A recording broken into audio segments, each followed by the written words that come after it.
Recovering from a serious flip at the Terre Haute Action Track during the running of the annual Hut 100 last month. He is recuperating now at home.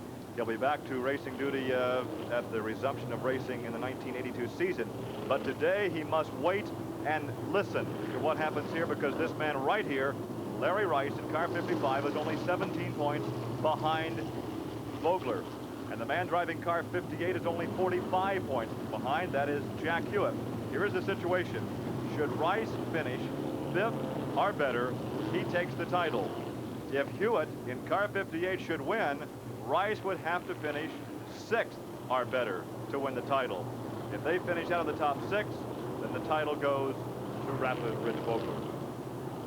Also in the competition this afternoon will be Ken Schrader in car number 39, and Ken already has competed, of course, in and won the midget race that we had earlier, and also competed in a stock car race that we did a few minutes ago and that will be seen on another ESPN telecast. And now here is Ken Schrader in a championship dirt car.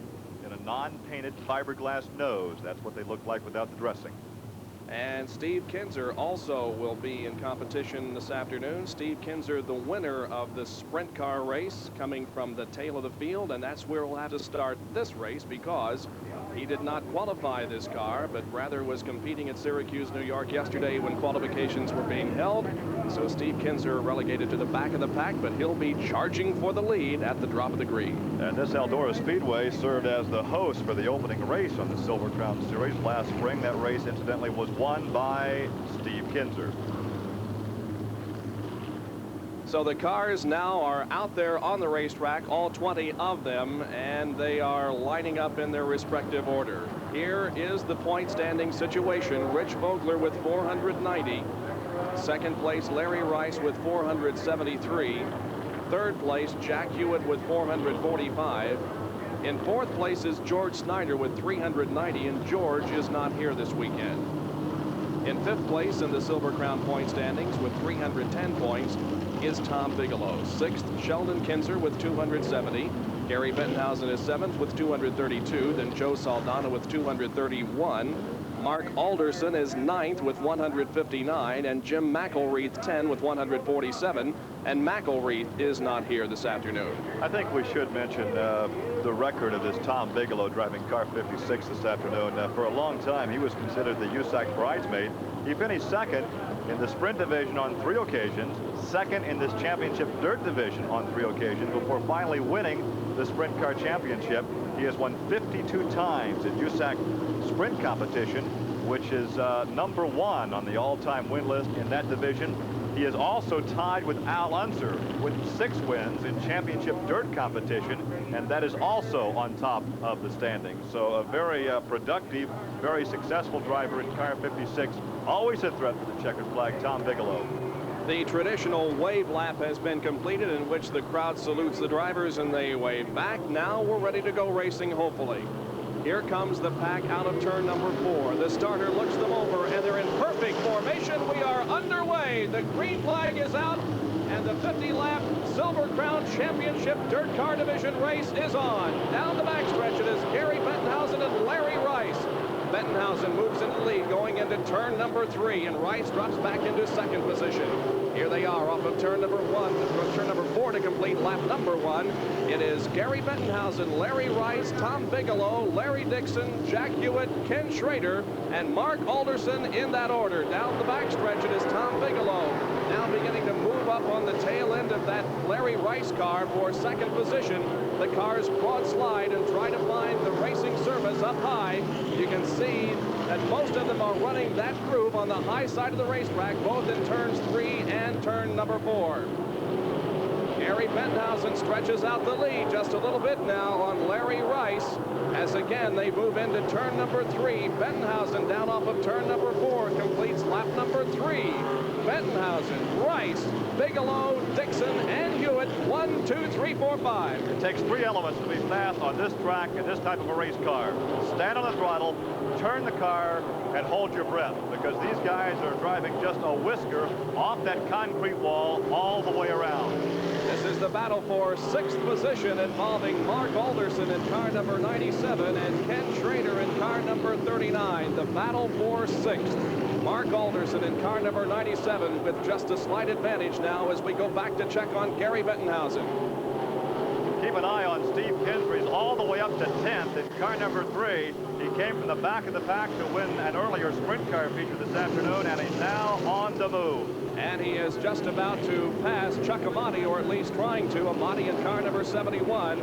Steve Kinser trying to use the lowered groove there in turns 1 and 2. Could not pull off the pass. Now he shoots low and going into turn number 3 and does pass Chuck Amati. So now Steve Kinser moves into 9th position and is moving up quickly. Right ahead of him is the number 57 driven by Jeff Bloom. So that's the next competitor that Steve Kinser will be out to challenge. The leader continues to be Gary Bettenhausen in car number 1. Here he is off of turn number 4. Now with about a half a straightaway advantage on second place car driven by Larry Rice. Pretty good battle for second place shaping up here between Larry Rice and Tom Bigelow, although right now Larry Rice has the advantage. Gary Bettenhausen, as if he's on a rail out there, doing a nice smooth job of driving on this 1/2 mile high bank dirt track.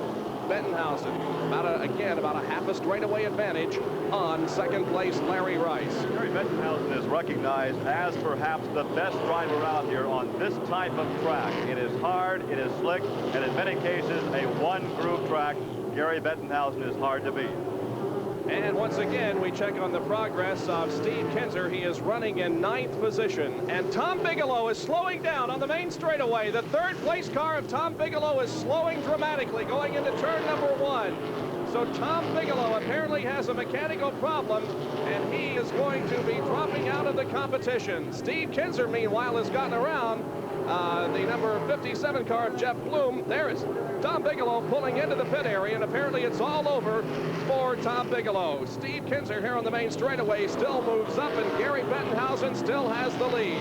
That time, the last time around, we were watching Steve Kinser using the same type of move he was using in the sprint cars, going in very low, sliding up in front of his prey, and slamming the door. The last time around, when he passed Jeff Bloom, the two cars made contact. Jeff went into the wall, but was able to retain control. All right, here is Gary Bettenhausen moving down the backstretch again, looking up real high on the racetrack. We move to a 4th place battle now. And this involves several cars. Larry Rice running second. Running in 3rd position is Jack Hewitt. And 4th here is Larry Dixon in car number 18.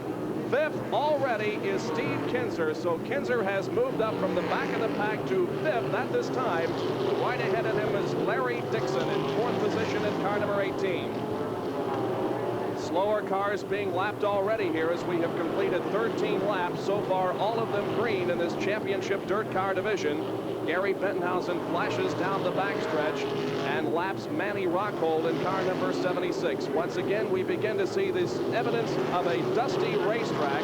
And as we go on, that's going to get a little bit worse as the cars dry out the racetrack and create a lot of dusty conditions out there. Gary Bettenhausen, the leader, and now it appears that Larry Rice is moving up on Bettenhausen as both cars now are in turns number 3 and 4. Steve Kinser has now moved to 4th. He pulls up behind Jack Hewitt, and once again he uses the same pattern lap after lap when it comes to passing someone, diving low into the first turn, then sliding across the banking up in front of his prey, and there he does the same thing over in turn 2. Can't quite get the job done as he works on Jack Hewitt, and they go now nose to tail down the backstretch. Let's see if he tries it again in turn 3. This is the battle. Hewitt in 58.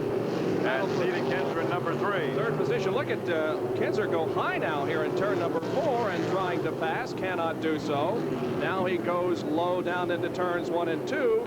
And still unable to pass Jack Hewitt. Both cars a little bit sideways. Almost touching there coming off of turn number 2. Kinser trying all he can to move into 3rd position here against Jack Hewitt, but is unable to do so. Gary Bettenhausen now being pressured at the head of the pack by Larry Rice. Bettenhausen driving number 1, indicative of his national championship last season. And Larry Rice in car 55 going after the championship this year. And they are nose to tail, and here comes Rice on the inside, and Rice has the lead. And Larry Rice will be scored as the leader of lap number 18. So Gary Bettenhausen leads the first 17 laps, but loses the lead on lap number 18. And now Larry Rice is the leader. Into turn number 3 as a slow car right ahead of him as Gary Bettenhausen settles back into 2nd. And rides high on the racetrack. Here they are down the straightaway. Still Larry Rice and Gary Bettenhausen running in first and second position. Third now is going to be still Jack Hewitt, and fourth, Steve